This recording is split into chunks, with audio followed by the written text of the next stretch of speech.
सौराज सिंह जी गुड़गांव से आप बैठे। परम पूज्य सदगुरुदेव महाराज जी के चरणों में कोटि कोटि प्रणाम।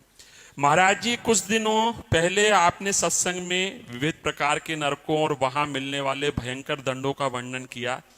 महाराज जी, प्रश्न यह है कि इसी जीवन काल में कहीं ना कहीं अपराध तो बन ही रहे हैं। महाराज जी, अब कैसे इसका प्रायश्चित हो? हम क्या करें कि हमें कभी भी नरक ना जाना पड़े? वो भागवत जरा उसमें से, क्योंकि प्रमाणित विश्वास ज्यादा होता है। श्रीमद् भागवत में ही नरकों का वर्णन हुआ, तो उसी में दवा भी लिखी हुई है, उसको कैसे हम दूर करें। जिस समय अजामिल नाम के एक परम धर्मात्मा पुरुष ने एक दृश्य देखा कि एक वैश्या से शराब पिए हुए गलत संग कर रहा है, बस एक दृश्य ने उसकी वृत्ति बदल दी और वो वैश्यागामी हो गए। सारी संपत्ति अपनी वैश्या को दे दी, यहां तक कि माता पिता धर्म को छोड़ करके पूर्ण वैश्या का ही संग करने लगे। परिणामता कोई भी धर्म न रह गया। भागवत प्रमाण है, वो बहुत धर्मात्मा आदमी थे। इसीलिए साधक को सावधान रहना चाहिए कि कभी भी कोई भी दृश्य तुम्हें भ्रष्ट कर सकता है यदि सावधान न रहे। उनकी ऐसी दुर्दशा हो गई कि भगवत नाम लेना तो बात जाने दो, ब्राह्मण कुल में जन्म हुआ था, शराब पीने लगे और शिकार खेलने लगे, मृग और भी पशु पक्षियों को मार करके खाना, ऐसा सब। पर यदि कोई पहले धर्म से चलता है तो भगवान कृपा करते हैं और उसे अवसर देते हैं। तो संतों की एक मंडली गई तो गांव के लोग ने उपहास में कह दिया कि वो गांव से पूछा गांव के लोगों से कि कोई पवित्र ब्राह्मण हो तो उसके यहाँ रुक जाए, या कोई ऐसा धर्मात्मा, वहां बहुत बड़ा धर्मात्मा पवित्र जामिल है, ऐसा विनोद में उपहास करने के लिए संत मंडली को भेजा। जब वहां गए पूछा जामिल जी हैं क्या? बोले हाँ आते होंगे। तो देखा एक दो हिरन में मारे हुए और एक मलिन वेश, देखने से ही लग रहा था कि ये पापी आदमी है, कहीं किंचन मात्र मुख में प्रसन्नता नहीं, तेज नहीं, आनंद नहीं। देखा तो उन्होंने कहा कि भैया हमें तो लोगों ने बताया कि आप पवित्र ब्राह्मण और धर्मात्मा, तो रो पड़ा। संत दर्शन से पातक नष्ट होते। उसने कहा महाराज क्या बताऊं, बहुत नीच आचरण करके आज मैं महान पापी हो चुका हूं। मैं शराब पीता हूं, जुआ खेलता हूं, हिंसा करता हूं, चोरी कर, जितने पाप है सब मैं करता हूं। क्या मेरा निस्तार हो सकता है? जैसा आपने कहा, कोई भी व्यक्ति ऐसा नहीं है छोड़ भगवान और भगवान के निज जन जो अवतार लिए हैं उनके सिवा, जिनसे गलती न हो। शास्त्र कहता है नाही कश्चित क्षणमपि जातु तिष्ठत्य कर्म कृत कार्यते ह्रवशः कर्म गुणैः स्वाभाविकैर्बलात्। कोई एक क्षण भी बिना कर्म किए नहीं रह सकता, कोई भी। प्रत्येक क्षण कोई भी शरीरधारी कोई न कोई कर्म करता है, चाहे शुभ कर्म हो या अशुभ कर्म हो, प्रकृति उससे बलात् कर्म करवा लेती है। शास्त्र कह रहा है अब वो जिस स्वभाव का होता है वैसा उससे कर्म होता है। आसुरी स्वभाव का होता है तो पाप कर्म अधिक होते हैं, यदि दैवी स्वभाव का होता है तो उससे पुण्य कर्म होते हैं। पर होते दोनों से, क्योंकि शरीर पाप और पुण्य दोनों कर्मों से मिश्रित बना हुआ है। निश्चित है सबसे कुछ पाप होते हैं, सबसे कुछ पुण्य होते हैं। गलत संग हो जाए तो अधिक पाप हो जाते हैं और अच्छा संग हो जाए तो पुण्य अधिक हो जाते हैं। अधिक पुण्य वाला स्वर्ग जाता है और अधिक पाप वाला नरक जाता है। अजामिल जी से कहा तुम धैर्य धारण करो, चिंता तुम्हें करने की जरूरत नहीं। एक उपाय है, समस्त पापों का सांगोपांग नाश करने के लिए भगवान का एक नाम है, आप नाम जप करो। उनका ये मेरे से नहीं होने वाला। पापवंत कर सहज स्वभाव भजन मोर ते भावन काओ। बोले मेरे से भजन नहीं हो सकता, पक्की बात है नहीं होगा। जिसका मलिन अंतःकरण हो गया वो भगवान नाम जप नहीं कर सकता। बोले तो एक बात करो, तुम्हारी पत्नी गर्भवती है, तुम्हारे अब बच्चा होने वाला है, ये आखिरी बच्चा है, इसका नाम तुम नारायण रख देना। बोले हाँ ये ठीक है। जब पुत्र हुआ उसका नाम नारायण रख दिया तो भगवत कृपा से उसको इतनी आसक्ति हो गई कि खाना पीना हर समय उसी बालक को तो नारायण नारायण पुकारना। देखो संतों के संग का प्रभाव देखो, जहां नाम जप के लिए साफ मना कर दिया था उसका नाम जप प्रारंभ, बेटा नारायण नारायण नारायण। कुछ समय बाद उसका अंतिम समय आया तो मृत्यु शैया में पड़ा हुआ था, उसको याद उसी अपने बच्चे की आई तो यमदूत आ चुके थे।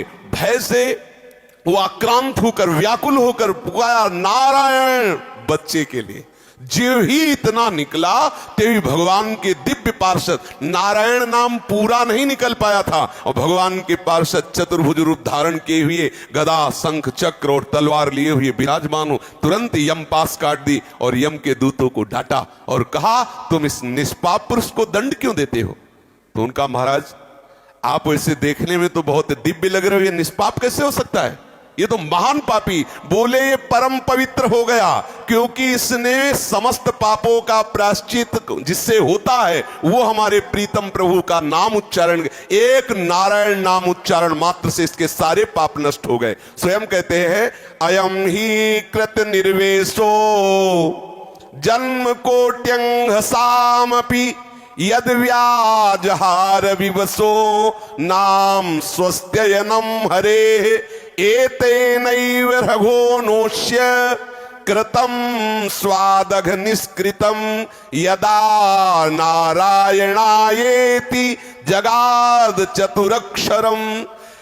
यमदूतों, एक जन्म नहीं, इसने करोड़ करोड़ जन्मों के पापों का प्रायश्चित कर लिया क्योंकि इसने श्रद्धा से नहीं, भगवत भाव से नहीं, पुत्र के ब्याज से, पुत्र के बहाने से नारायण नाम लिया। जिनका नाम लिया उस नाम की इतनी महिमा है कि एक जन्म नहीं करोड़ों जन्मों के पापों का प्रायश्चित कर लिया। जिस समय इसने 4 अक्षर पुकारा, नारायण चतुरक्षरम, जगाद चतुरक्षरम नारायण, ऐसा उच्चारण करते ही जितने इसके रजिस्टर नरक में भरे पड़े थे सब जला दिए गए। नारायण नाम उच्चारण करते ही ये निष्पाप हो गया। तो बोले महाराज कौन कौन से पापी पवित्र हो सकते हैं? इस्तेनः सुरापो मित्र दुग्ब्रह्महा गुरु तल्पगः स्त्री राज पितृ गोहंता ये च पातकिनो परे।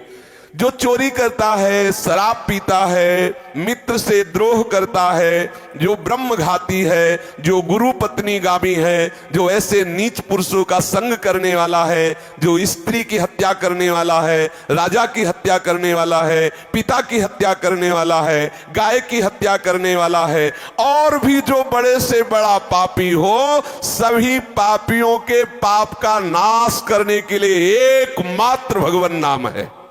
जो हरि नाम का उच्चारण कर देते हैं, कृष्ण नाम का उच्चारण करते हैं, राम नाम का उच्चारण करते हैं, नारायण नाम का उच्चारण करते हैं, उसी क्षण वो समस्त पापों से मुक्त हो जाते हैं। सर्वेषामप्यघवता मिदमेव सुनिष्कृतम नाम व्याहरणम विष्णोर यतस्तद्विषयामतिः। समस्त पापों का प्रायश्चित एकमात्र भगवान नाम है। वो किसी भी बहाने से सही भगवान नाम उच्चारण कर ले, परम पवित्र हो जाएगा। उसे गंगा नहाने की जरूरत नहीं। जो ऐसा महापापी है, न गंगा न गया सेतुर न काशी न च पुष्करम जिह्वाग्रे वर्तते यस्य हरिरित्यक्षरद्वयम्। हरि ऐसा उच्चारण कर लिया, उसे गंगा नहाने की जरूरत नहीं, उसे सेतुबंध रामेश्वर गया आदि में पिंडदान करने की जरूरत नहीं, उसे किसी पुष्कर तीर्थ यात्रा जाने की जरूरत नहीं, वो परम पवित्र हो गया। ऋग्वेदोऽथ यजुर्वेदः सामवेदो अथर्वणः अधीतास्तेन येनोक्तम हरिरित्यक्षरद्वयम्। जिसने पुकारा हरि, उसको वेद पढ़ने की जरूरत नहीं। ऋग्वेद, सामवेद, अथर्ववेद सब वेदों के पाठ का उसे फल मिल गया। और बोले प्राण प्रयाण पाथेयम संसार व्याधि भेषजम दुख क्लेश परित्राणम हरिरित्यक्षरद्वयम्। जिसने हरि ऐसा उच्चारण कर लिया तो प्राण छोड़कर जो यात्रा होनी उसके लिए उसने पूर्ण व्यवस्था तैयार कर ली। अर्थात शरीर छोड़कर जो जाना है अब वो सीधे भगवत धाम जाएगा। उसे यमराज के दूत देख नहीं सकते। उसने सर्व पापों का प्रायश्चित कर लिया। ना उसे वेद पढ़ने की जरूरत, ना गंगा गया काशी जाने की जरूरत, ना कोई यज्ञ करने की जरूरत। जिसने हरि हरि हरि, नारायण नारायण नारायण, राम राम राम, कृष्ण कृष्ण कृष्ण ऐसा नाम उच्चारण कर लिया। भगवान के परम प्रेमी श्री धर्मराज जी महाराज भगवत भक्तों के लिए धर्मराज है और दुष्टों के लिए वही यमराज है। उन्होंने कहा है कि चाहे किसी भी बहाने से, किसी भी कामना से, किसी भी भाव से यदि कोई मेरे स्वामी श्री हरि का उच्चारण कर रहा हो तो अपने दूतों से कहा देखना भी नहीं उनकी तरफ। यदि गले में तुलसी की कंठी है, जिह्वा में नाम उच्चारण कर लिया तो लाने की बात जाने दो, वो कैसे भी हो देखना भी नहीं। बोले जिह्वान वक्ति भगवत गुण नाम धेयम चेतश्च न स्मरत्य चरणारविंदम